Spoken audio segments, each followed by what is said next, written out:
Mas temos um problema vindo e o governo não sabe como detê-lo, porque caminhoneiros iniciam paralisação em portos brasileiros para pressionar o Senado a votar a MP do frete.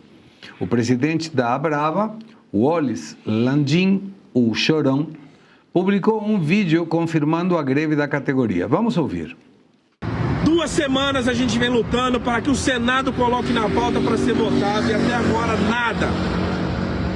Foi feita uma deliberação da categoria que a partir de 0h agora, do dia 13/7, os portos irão parar. A gente vai acompanhar em todos os cenários nacionais, como a gente fez em 2018. Essa manifestação, essa paralisação, não é o Chorão, não é o Pedro, não é o Zé Trovão que está chamando. Quem está chamando essa paralisação se chama Davi Alcolumbre, presidente do Senado Nacional Federal do nosso Brasil. Pessoal, terça-feira a gente tem uma sinalização que vai colocar para votar, mas a orientação que você não saia para viajar a partir da 0h agora, para que a gente possa acompanhar até terça-feira, para ver se de fato vai entrar na pauta para votar. O que a MP está propondo? A MP busca fortalecer o piso mínimo do transporte rodoviário, implementando um bloqueio digital que impede contratações de fretes abaixo da tabela da ANTT e responsabiliza a empresa contratante. Além disso, a proposta estabelece um piso salarial de R$ 5.000 para motoristas de longa distância, prevê adiantamento de 70% do frete para autônomos e iniciativa à renovação da frota. A matéria também inclui punições mais severas para reincidências e uma anistia para caminhoneiros multados por bloqueios em 2022. E essa implementação da MP, que se começou em maio, se chama CIOT. E é uma metodologia em que as empresas que têm contratação de empresas de transporte e de caminhoneiros autônomos têm a obrigação de negociar com esse mínimo. Mas é um mínimo que deveria ser, como o caso da OAB, como referência. Sim. Então, aí coloca a referência. Mas imaginemos que uma pessoa como um condutor de aplicativo disse: hoje eu tenho que pagar uma conta, então vou trabalhar um pouco mais para conseguir o dinheiro que vai pagar a conta. O que não estão divulgando, e eu conversei com vários caminhoneiros, é que, por exemplo, o governo proibiu que tenha o frete de retorno. O que é o frete de retorno? Eu contrato a Maria, que tem uma carreta, para levar uma coisa até Bahia. Eu paguei, logicamente, quando a Maria volta, o custo voltando vazio é teu, que naturalmente ou incluiu no custo que eu te pedi, ou você tem que assumir. O que era o frete do retorno? Como a Maria tem que voltar para São Paulo, ela conseguia pegar trabalhos na Bahia por baixo da tabela para que permitisse pagar os custos que você tinha para voltar para aqui. E isso, senhores do governo, incapazes do governo, incompetentes do governo, permite diminuir o custo total da logística, o que possibilita que o preço da mercadoria que ele está trazendo pelo custo do retorno seja menor. Então, a minha pergunta é, e não sei como nenhum legislador perguntou isso, parlamentar, por que não permitem o frete de retorno? Não estamos falando de frete de concorrência absurda, de que alguém possa cobrar. Não, coloca a referência se quiser, que para mim já deveria ser referência, não obrigatoriedade, porque se alguém precisa de dinheiro e diz, cara, eu vou cobrar R$1.000 a menos, para o empresário é bom e para o consumidor também. E ninguém trabalha perdendo dinheiro. Então, a dúvida é, por que não consegui que ninguém me responda? Se tem algum trabalhador da área aqui no chat, por favor me conta. Por que não permitem o frete de retorno? E isso é uma das reivindicações do setor dos caminhoneiros. Eles querem ter o frete do retorno, porque o caminhão vem vazio. E 90% da distribuição é por frete rodoviário, é caminhão. Então, imaginem a vantagem que seria para todo mundo. O caminhoneiro consegue mais trabalho, o consumidor consegue um preço menor, todo mundo está satisfeito, o empresário paga menos, e por uma questão de desregular o mercado. Não, aí o governo está colocando esse empecilho. Maria. Alguns pontos aqui, Segre. Se eu não me deparei, eu dei uma lida rapidamente nessa MP no site do Senado Federal, mas não me atentei a esse frete do retorno. E para mim, quando eu vejo você ilustrar essa questão, me parece mais uma anomalia digna de projetos do governo do Lula. O Lula tentou, por exemplo, mobilizar algumas categorias econômicas. Uma delas agora com essa MP é os caminhoneiros. Ele tentou fazer isso com os motoristas de aplicativo, tentou fazer isso com o delivery, e ele não consegue, porque sempre tem uma anomalia, sempre tem um problemazinho, ele não consegue contemplar as demandas, eles não conseguem, o governo federal não consegue entender o funcionamento econômico moderno da economia brasileira, continua insistindo numa fórmula antiquada, sindicalismo, alta proteção demais. E aqui não sou contra a proteção de classes, acho que temos que ter direitos básicos, mas quando você cria muitas regras, aí você estimula a informalidade e desestimula o empregador. Então é importante a gente se atentar a isso. E se essa questão do frete de retorno não for incluída, isso é, mais uma vez, um carimbo da ineficiência do governo federal de conversar com a economia digital, a economia moderna, a economia mais dinâmica. E não a economia sindicalista que esse governo está acostumado a conversar lá dos anos 70. Me atentando a isso, eu vejo assim, Segre, eu fico imaginando como é que deve estar a discussão política de trás das portas. Por que o Alcolumbre não quer pautar essa MP também? Por quê? A meu ver, o timing político eleitoral. Ele está tentando aumentar aí o passe dele de negociação. Lula vê que precisa do apoio dessa categoria econômica dos caminhoneiros que estão, em parte, mobilizados em relação a essa MP, porque acho que não é toda a categoria, mas a gente viu aí o líder falando. Então, o Alcolumbre está, você não quer, não vou pautar Lula. E ele vai tentar empurrar ali negociações por trás da porta para o Lula desesperado tentar pautar, porque greve de caminhoneiro em ano eleitoral é um calcanhar, uma pedra no sapato de qualquer incumbente. A gente viu anteriormente como isso impacta. Infelizmente, no Brasil, temos 60%, 65% da dependência da locomoção, da infraestrutura no Brasil nas estradas.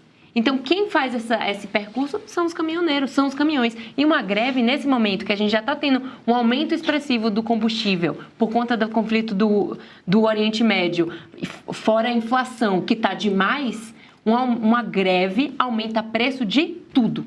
Porque você tem uma problemática na paralisação de distribuição dos produtos no Brasil.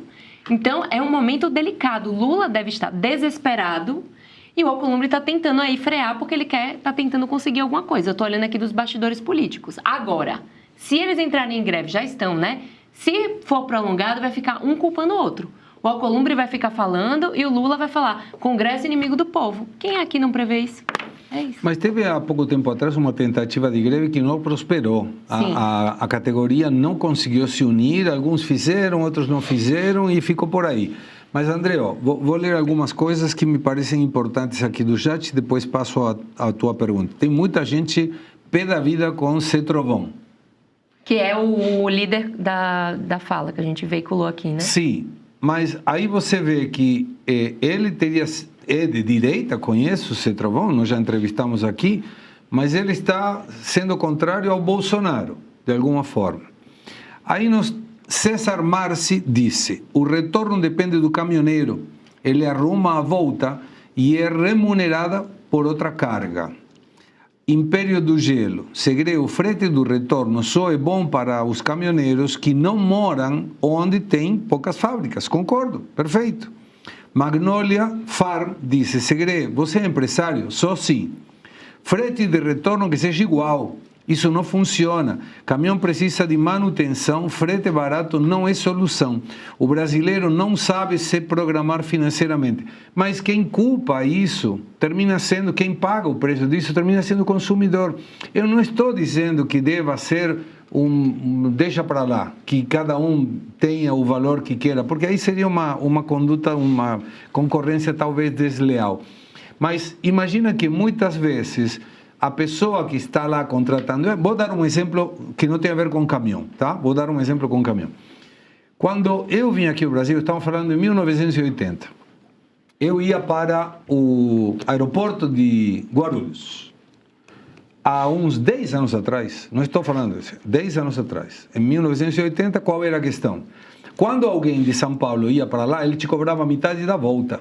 Sim. Por que te cobrava metade da volta? Porque ele não podia carregar passageiros para voltar. Então ele te colocava o preço dizendo, tá, você está me contratando e eu tenho que te cobrar mais porque eu não tenho a possibilidade de voltar carregado.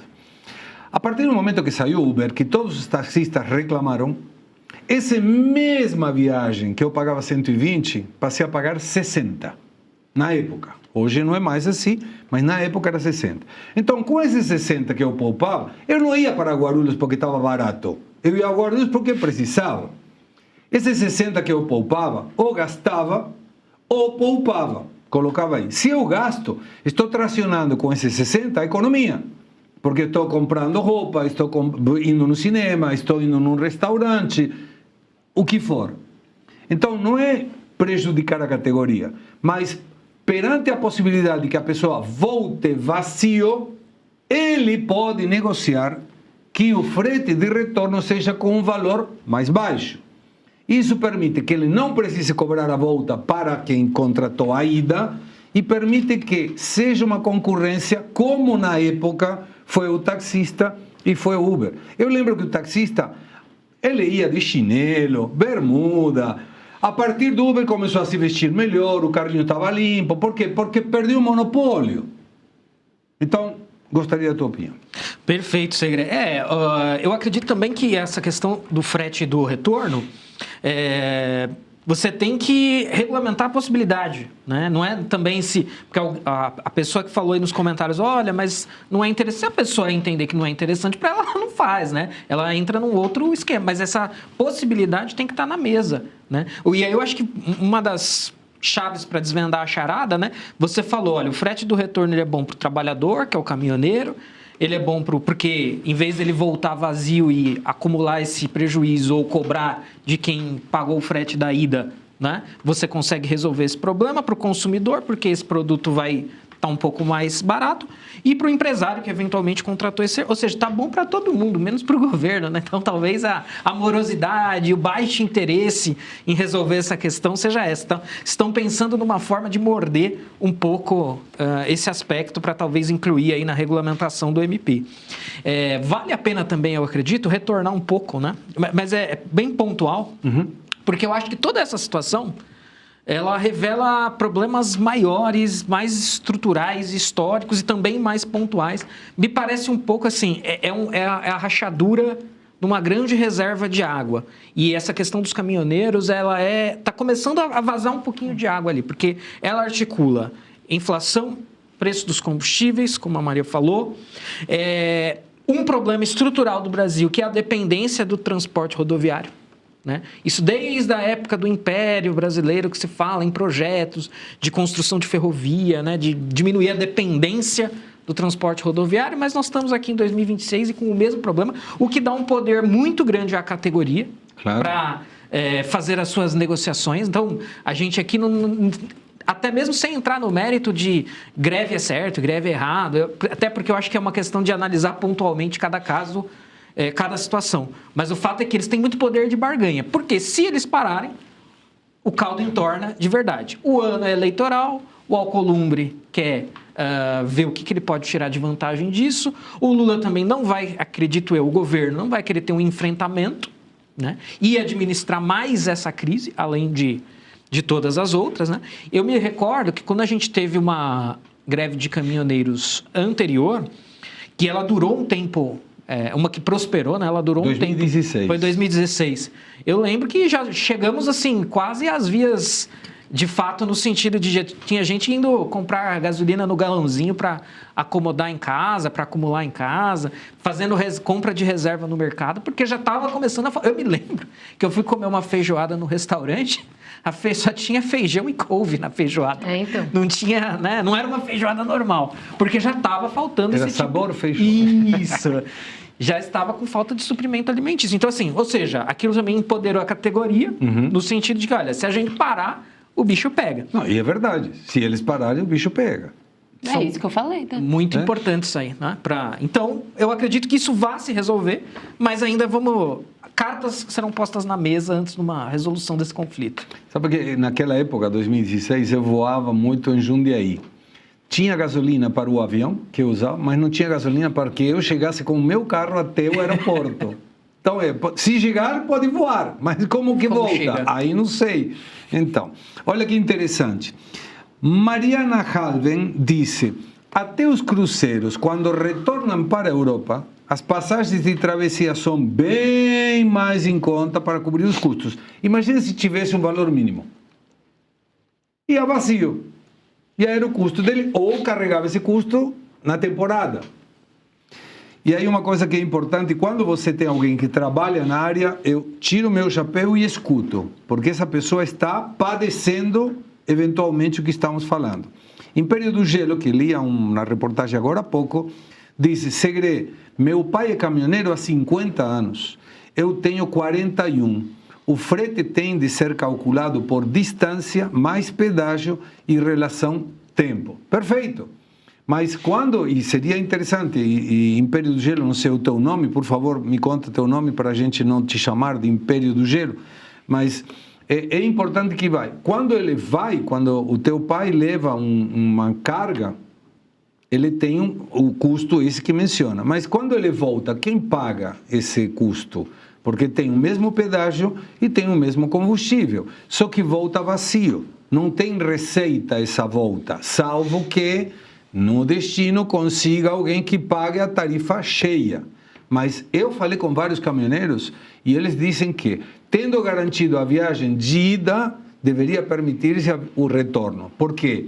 Se eu vou de São Paulo para Bahia, a viagem de retorno meu será da Bahia para São Paulo. Mas vai ter um de Bahia para São Paulo que vem com normal. E vai ter o retorno de São Paulo para a Bahia. Então é uma questão que se equipara. Ninguém vai ficar sem trabalho. Enfim, é apenas uma análise. Se eu estiver errado, por favor, me diga que eu me retifico na hora.